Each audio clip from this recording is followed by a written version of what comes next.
Hello friends, welcome to my channel PK commerce study. तो आज की इस वीडियो में फिर से मैं आप लोगों के लिए UGC NET JRF exam paper 1 2021 के लिए टीचिंग एप्टीट्यूड का मोस्ट इम्पोर्टेंट क्वेश्चन लेकर आई हूँ। टॉप 50 प्लस एमसीक्यूज लेकर आई हूँ टीचिंग एप्टीट्यूड का। फ्रेंड्स मैं बता दूँ, ये पार्ट 2 है। पार्ट 1 में हम लोग 100 प्लस एमसीक्यूज डिस्कस कर चुके हैं।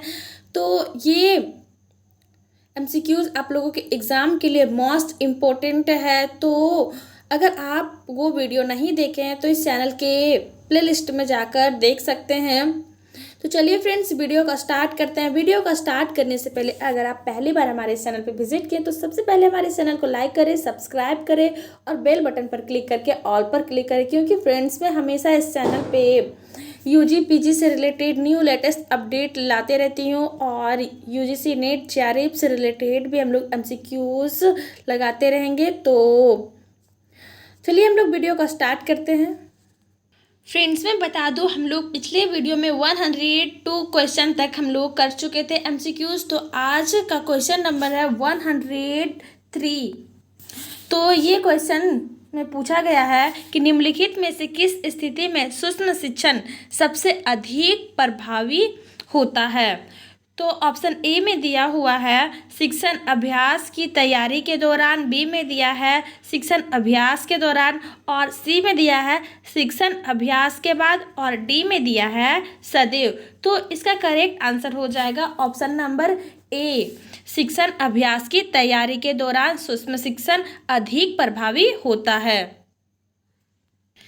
अगला क्वेश्चन है 104 में निम्नलिखित में से किस कक्षा या कक्षाओं के विद्यार्थियों के लिए सूक्ष्म शिक्षण सबसे अधिक उपयोगी होता है। ए ऑप्शन में दिया हुआ है केवल प्राथमिक कक्षाओं में, बी में दिया है केवल जूनियर कक्षाओं में, सी में दिया है केवल 10+2 कक्षाओं में और डी में दिया हुआ है प्राथमिक और उच्च कक्षाओं दोनों कक्षाओं के लिए। तो इसका करेक्ट आंसर हो जाएगा ऑप्शन नंबर डी, प्राथमिक और उच्च दोनों कक्षाओं के लिए सूक्ष्म शिक्षण अधिक उपयोगी होता है। अगला क्वेश्चन है 105 में निम्नलिखित में से किस विश्वविद्यालय ने 1961 में सूक्ष्म शिक्षण की अवधारणा को प्रतिपादित किया था। तो ऑप्शन नंबर ए में दिया हुआ है स्टैनफोर्ड विश्वविद्यालय, बी में दिया है ऑक्सफोर्ड विश्वविद्यालय, सी में दिया हुआ दिल्ली विश्वविद्यालय और डी में दिया हुआ है जवाहरलाल नेहरू विश्वविद्यालय। तो इसका करेक्ट आंसर हो जाएगा ऑप्शन नंबर ए, स्टैनफोर्ड विश्वविद्यालय। ये बहुत ही ज़्यादा इम्पोर्टेंट क्वेश्चन है, तो आप लोग अच्छे से ये क्वेश्चन को याद कर ले ताकि आप लोग के एग्ज़ाम में आए तो आप लोग इसलिए इसका आंसर दे पाएंगे।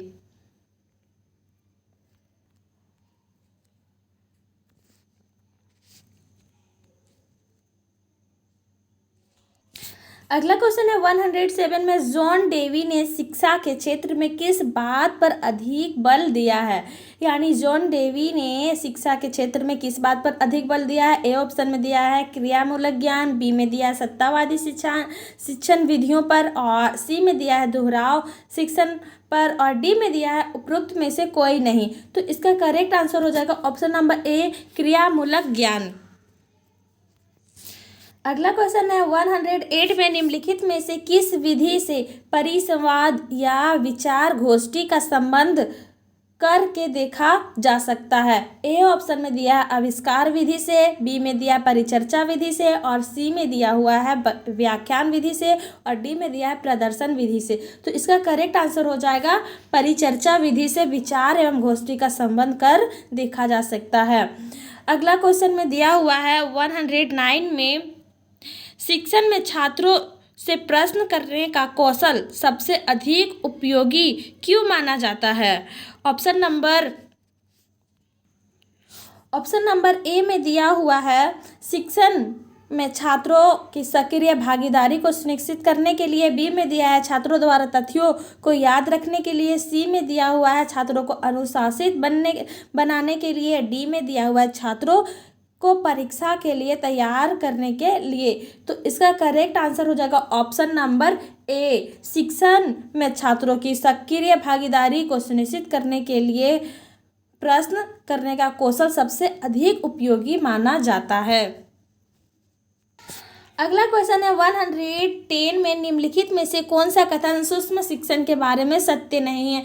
ए ऑप्शन में दिया है यह एक शिक्षण विधि है, बी में दिया हुआ है यह शिक्षण कौशल का अंतर्भाग है, और सी में दिया है हर कौशल के लिए अलग से अभ्यास चाहिए, डी में दिया है प्रश्न करना सूक्ष्म शिक्षण का एक घटक है। तो इसका करेक्ट आंसर हो जाएगा ऑप्शन नंबर ए, यह एक शिक्षण विधि है।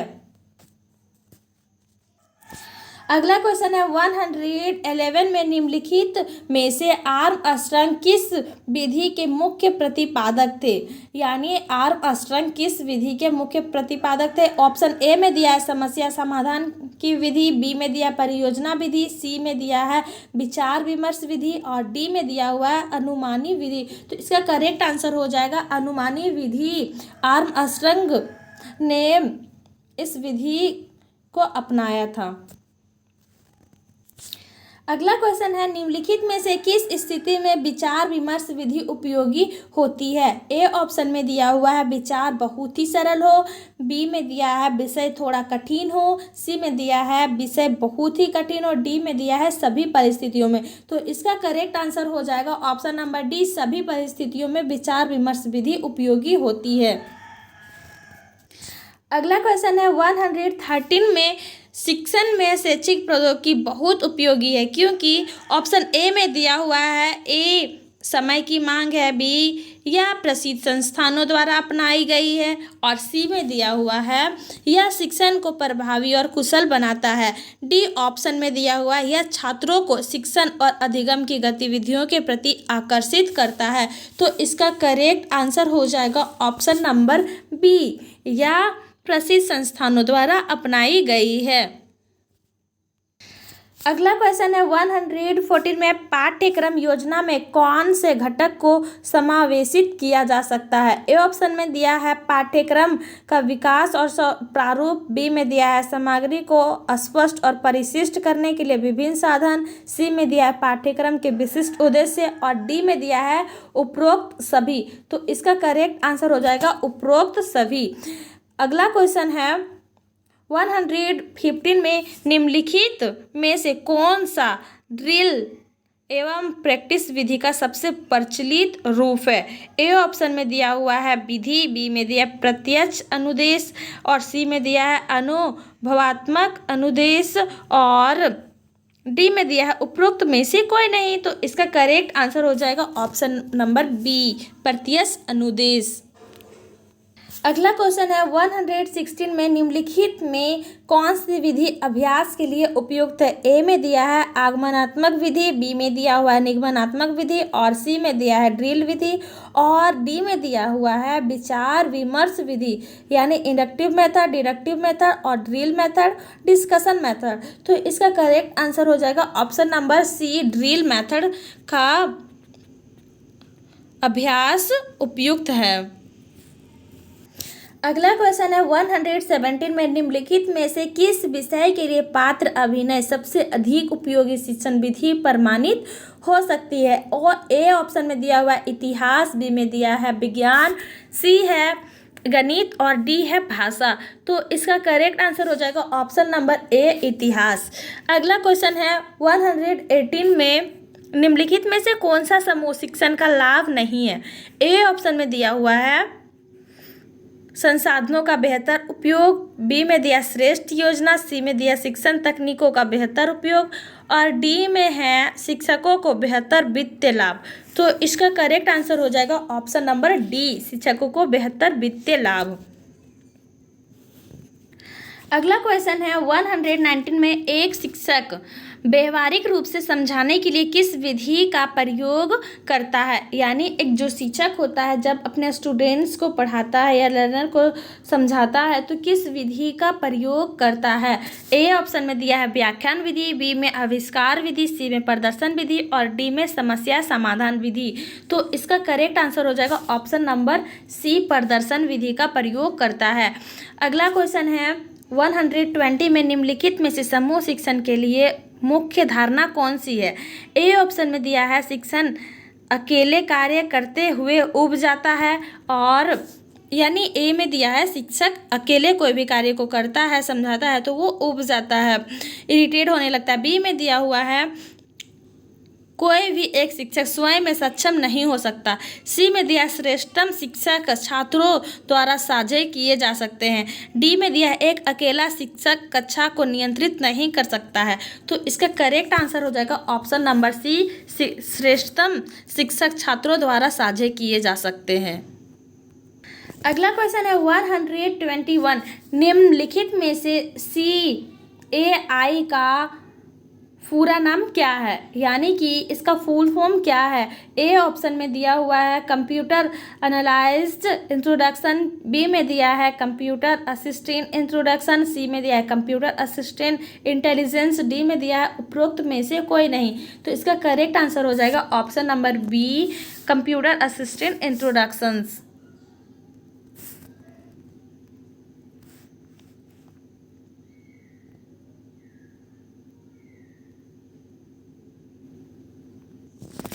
अगला क्वेश्चन है 123 में एक शिक्षक को विषय सामग्री को प्रस्तुत करते हुए सबसे ज़्यादा निम्नलिखित में से किस पर विचार करना चाहिए। ए ऑप्शन में दिया है संरचना, बी में दिया है संतुलन, और सी में दिया है प्रेरणा, और डी में दिया है उपरोक्त सभी। तो इसका करेक्ट आंसर हो जाएगा ऑप्शन नंबर डी, उपरोक्त सभी।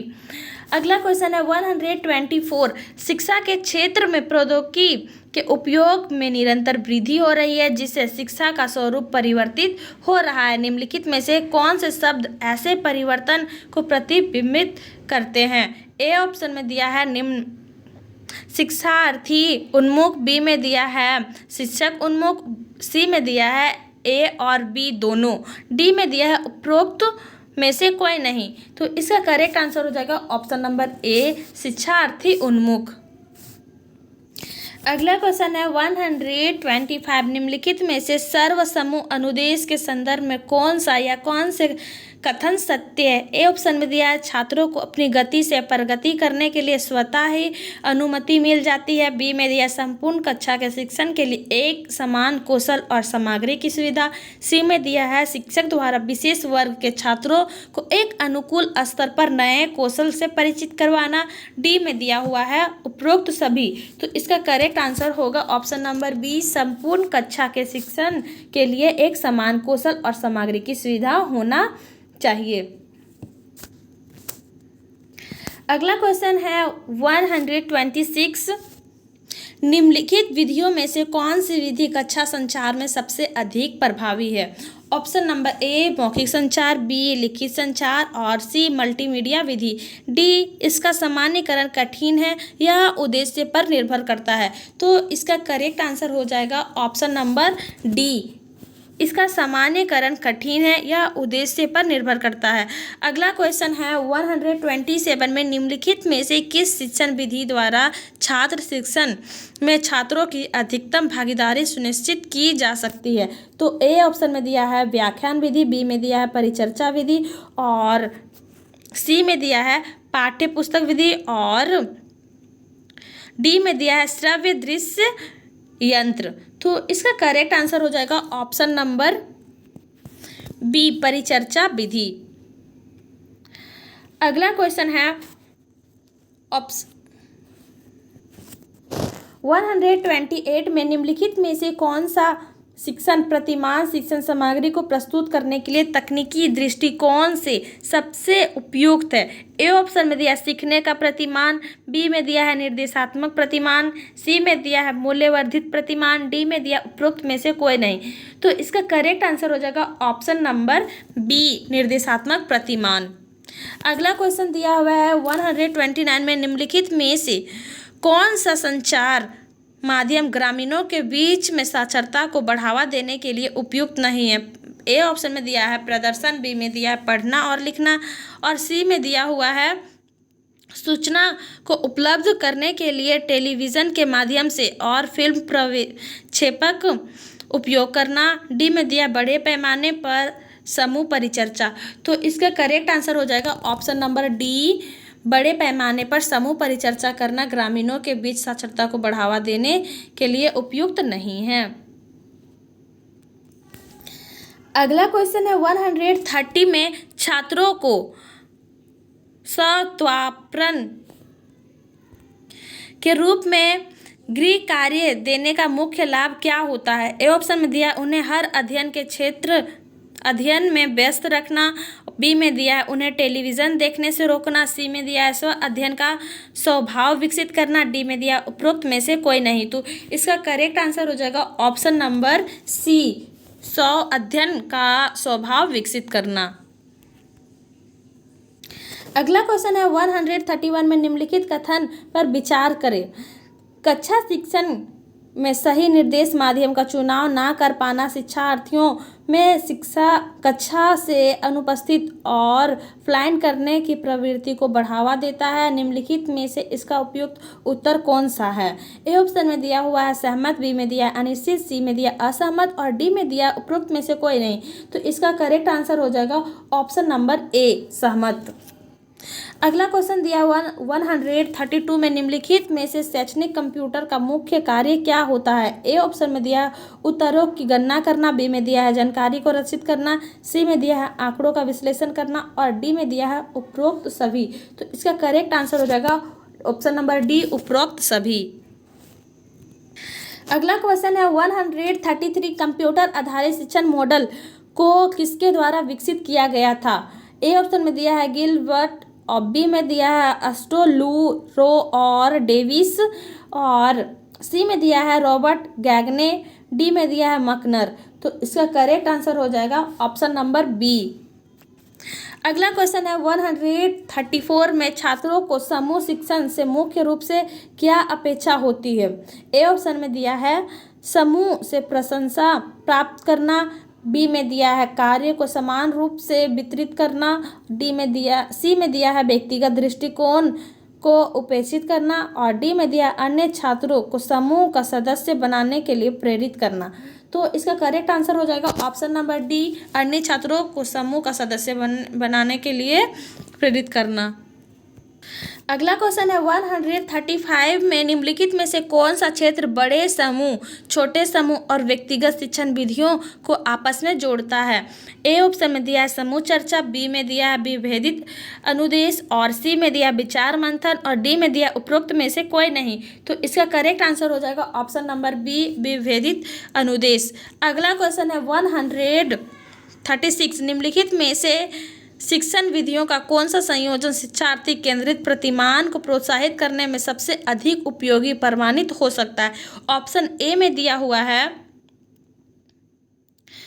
व्यक्तिगत अनुदेश की और व्याख्यान विधि, बी में दिया सतत अनुकरण और प्रदर्शन विधि, सी में दिया व्याख्यान विधि और परीक्षण विधि और डी में दिया है प्रोजेक्ट विधि और प्रत्यक्ष विधि। तो इसका करेक्ट आंसर हो जाएगा ऑप्शन नंबर डी। अगला क्वेश्चन है 137 में शिक्षण की परियोजना विधि की सीमा कौन सी है? ए ऑप्शन में दिया हुआ है यह शिक्षार्थी केंद्रित विधि है, बी में है शिक्षार्थियों का व्यवहारिक अनुभव प्राप्त करता है, सी में दिया शिक्षार्थियों का उचित रूप से अधीक्षण ना कर पाना, डी में दिया उपरोक्त में से कोई नहीं। तो इसका करेक्ट आंसर हो जाएगा ऑप्शन नंबर से शिक्षार्थियों का उचित रूप से अधीक्षण ना हो पाना। अगला क्वेश्चन है 138 में निम्नलिखित में से अनुमानी या ह्यूरिस्टिक दृष्टिकोण किस पर आधारित होता है? ए ऑप्शन दिया है कंठस्थ करना, बी में दिया गृह कार्य है, सी में दिया जिज्ञासु होने की भावना को प्रेरित होना, डी में दिया उपरोक्त में से कोई नहीं। तो इसका करेक्ट आंसर हो जाएगा ऑप्शन नंबर सी, जिज्ञासु होने की भावना से प्रेरित होना। अगला क्वेश्चन है 139 में शिक्षक शिक्षण सहायक सामग्री का उपयोग सीखने की विधि को बनाने के लिए क्या करता है? यानी ए ऑप्शन में दिया है सरल, बी में दिया है अधिक ज्ञानपूर्ण, डी में दिया भावपूर्ण और सी में दिया है भावपूर्ण, डी में दिया है रोचक। तो इसका करेक्ट आंसर हो जाएगा ऑप्शन नंबर ए, सरल बनाता है। अगला क्वेश्चन है 140 में निम्नलिखित में से कौन सी एक शिक्षण सहायक सामग्री है? ए ऑप्शन में दिया है एलसीडी प्रोजेक्टर, बी में दिया है ग्रीन बोर्ड, डी में दिया है टेप रिकॉर्डर और डी में दिया हुआ है उपरोक्त सभी। तो इसका करेक्ट आंसर हो जाएगा ऑप्शन नंबर डी, उपरोक्त सभी। अगला क्वेश्चन दिया हुआ है 141 में शिक्षक दृश्य सहायक सामग्री का उपयोग शिक्षण को किस लिए बनाने के लिए करता है? ए ऑप्शन में दिया है रुचिकर, बी में दिया है अनिवार्य, सी में दिया है तीव्र और डी में दिया है जटिल। तो इसका करेक्ट आंसर हो जाएगा ऑप्शन नंबर ए, रुचिकर। अगला क्वेश्चन है 142 परियोजना एक अधिगम के लिए विधि है, निम्नलिखित में से कौन सा कथन सब इसके बारे में सत्य नहीं है? ए ऑप्शन में है या एक उद्देश्यपूर्ण गतिविधि है, बी में दिया हुआ है या सामाजिक गतिविधि सामाजिक वातावरण में होती है, सी में दिया है या जीवन की वास्तविक स्थितियों में होती है, डी में दिया है या शिक्षक केंद्रित गतिविधि है। तो इसका करेक्ट आंसर हो जाएगा ऑप्शन नंबर डी, या शिक्षक केंद्रित विधि है। अगला क्वेश्चन है 143 में प्रसारण सामग्री का उपयोग किया जाता है। ए ऑप्शन में दिया है बेहतर एकाग्रता और सीखने के लिए, बी में दिया है अधिकतर लोगों तक पहुंचने के लिए, सी में दिया है बढ़ाए जाने वाले विषयों की बेहतर धारणा शक्ति के लिए और डी में दिया है उपरोक्त सभी। तो इसका करेक्ट आंसर हो जाएगा ऑप्शन नंबर डी, उपरोक्त सभी। अगला क्वेश्चन है 144 में निम्नलिखित में से कौन सा लाभ ओवरहेड प्रोजेक्टर से संबंधित है? ए ऑप्शन में दिया अपेक्षाकृत कम खर्चीला होना, बी में दिया ओवरहेड पारदर्शिता को अपेक्षाकृत तीव्रता से बनाया जाना, सी में दिया है कक्षण गतिविधि के दौरान शिक्षकों को पारदर्शी शीट पर लिखने का विकल्प प्रस्तुत करता है और डी में दिया है उपरोक्त सभी। तो इसका करेक्ट आंसर हो जाएगा ऑप्शन नंबर डी, उपरोक्त सभी। अगला क्वेश्चन है 145 में श्याम पट यानी ब्लैक बोर्ड पर लिखते समय सबसे महत्वपूर्ण क्या होता है? ए ऑप्शन में दिया है अच्छी लिखावट होनी चाहिए, बी में दिया लेखन में स्पष्टता, सी में दिया बड़े अक्षरों को में लिखना और डी में दिया है छोटे अक्षरों में लिखना। तो इसका करेक्ट आंसर हो जाएगा ऑप्शन नंबर ए, अच्छी लिखावट में लिखना। अगला क्वेश्चन है 146 श्याम पट यानी ब्लैक बोर्ड को शिक्षण सहायक सामग्री के निम्नलिखित में से किस समूह यानी श्रेणी में सम्मिलित किया जा सकता है? ए ऑप्शन में दिया है श्रव्य सहायक सामग्री में, बी में दिया है दृश्य सहायक सामग्री में और सी में दिया है दृश्य और श्रव्य सहायक सामग्री और डी में दिया है उपरोक्त में से कोई नहीं। तो इसका करेक्ट आंसर हो जाएगा ऑप्शन नंबर बी, दृश्य सहायक सामग्री में। अगला क्वेश्चन दिया 147 में निम्नलिखित में से कौन सा विकल्प शिक्षण कौशल से संबंधित है? ए ऑप्शन में दिया है श्याम पट लेखन, बी में दिया है प्रश्नों का समाधान करना, सी में दिया है प्रश्न पूछना और डी में दिया है उपरोक्त सभी। इसका करेक्ट आंसर हो जाएगा ऑप्शन नंबर डी, उपरोक्त सभी। अगला क्वेश्चन है 148 में शिक्षक शिक्षण सहायक सामग्री का उपयोग किस लिए करते हैं? यानी जो एक शिक्षक होते हैं उसे टीचिंग एड्स यानी जो टीचिंग के दौरान यूज़ करते हैं वे सारे सामग्री का उपयोग किस लिए करते हैं? ए ऑप्शन में दिया है शिक्षण को मनोरंजक बनाने के लिए, बी में दिया छात्रों की ग्रहण शक्ति स्तर को बढ़ाने के लिए, सी में दिया हुआ है छात्रों का ध्यान आकर्षित करने के लिए, डी में दिया छात्रों को शिष्ट बनाने के लिए। तो इसका करेक्ट आंसर हो जाएगा ऑप्शन नंबर बी, छात्रों को ग्रहण शक्ति स्तर को बढ़ाने के लिए। अगला क्वेश्चन दिया हुआ है 149 में निम्नलिखित में से कौन सा माध्यम शिक्षार्थियों के परस्पर वार्तालाप करने के लिए उपयुक्त है? ए ऑप्शन में दिया है विकल्प का फिल्म का उपयोग करना, बी में दिया है लघु समूह चर्चा, सी में दिया है विशेषज्ञों द्वारा व्याख्यान, डी में दिया हुआ है देश व्यापक कक्षा कार्यक्रमों को टीवी पर दिखाना। तो इसका करेक्ट आंसर हो जाएगा ऑप्शन नंबर बी, लघु समूह चर्चा करना। अगला क्वेश्चन है 150 में दिया हुआ है कक्षा अनुशासन का उद्देश्य निम्नलिखित में से क्या होना चाहिए? ए है सामाजिक समनुरूपता, बी है स्वनिर्देशन, सी है व्यक्तिगत एवं सामाजिक समायोजन, डी है स्वीकार्य कक्षा व्यवहार। तो इसका करेक्ट आंसर हो जाएगा ऑप्शन नंबर डी, स्वीकार्य कक्षा व्यवहार। 151 में दिया है परीक्षण के मानकीकरण से संबंधित निम्नलिखित क्रियाकलापों को सही क्रम में लगाइए। ए ऑप्शन में दिया हुआ है परीक्षण के मदों की तैयारी, बी में दिया परीक्षण की योजना, सी में दिया हुआ है यानी थर्ड में दिया है विश्वसनीयता और विधि मान्यता का मूल्यांकन, और फोर में दिया है परीक्षण का परीक्षण। तो इसको कूट में मिलाना है कि कौन कौन से एक सीक्वेंस में है। तो इसका करेक्ट आंसर हो ऑप्शन नंबर ए, इसका करेक्ट आंसर होगा। अगला क्वेश्चन है 152 में निम्न में से कौन सा अधिक परस्पर संवादात्मक और छात्र केंद्रित है। ए में दिया है संगोष्ठी, बी में दिया है कार्यशाला, सी में दिया है व्याख्यान, और डी में दिया है समूह चर्चा। तो इसका करेक्ट आंसर हो जाएगा ऑप्शन नंबर डी, समूह चर्चा। अगला क्वेश्चन है 153 में निम्नलिखित में से प्रभावी शिक्षण सहायक सामग्री कैसी होनी चाहिए। ए ऑप्शन में दिया हुआ है रंगीन और अच्छी प्रस्तुति, बी में दिया अधिगम हेतु छात्र के यथासंभव सभी संकायों को सक्रिय करने में सक्षम, और सी में दिया है जिसे सभी छात्र देख सके, और डी में दिया हुआ है जिसे तैयार करना और उपयोग करना आसान हो। तो इसका करेक्ट आंसर हो जाएगा ऑप्शन नंबर बी। आज का आखिरी क्वेश्चन है 154 निम्नलिखित में से कौन सा यंत्र प्रक्षेपित सहायक सामग्री के अंतर्गत आता है। ए ऑप्शन में दिया है श्यामपट्ट, बी में दिया है चित्रावली, सी में दिया है पार चित्रदर्शी, और डी में दिया है ग्लोब। तो इसका करेक्ट आंसर हो जाएगा ऑप्शन नंबर सी, पार चित्रदर्शी। तो आज के लिए इतना ही। उम्मीद है ये एमसीक्यू क्वेश्चंस आपके एग्ज़ाम में भी आएंगे और आप आसानी से ये सभी प्रश्नों के उत्तर इजली पे दे पाएंगे। तो आज के लिए इतना ही।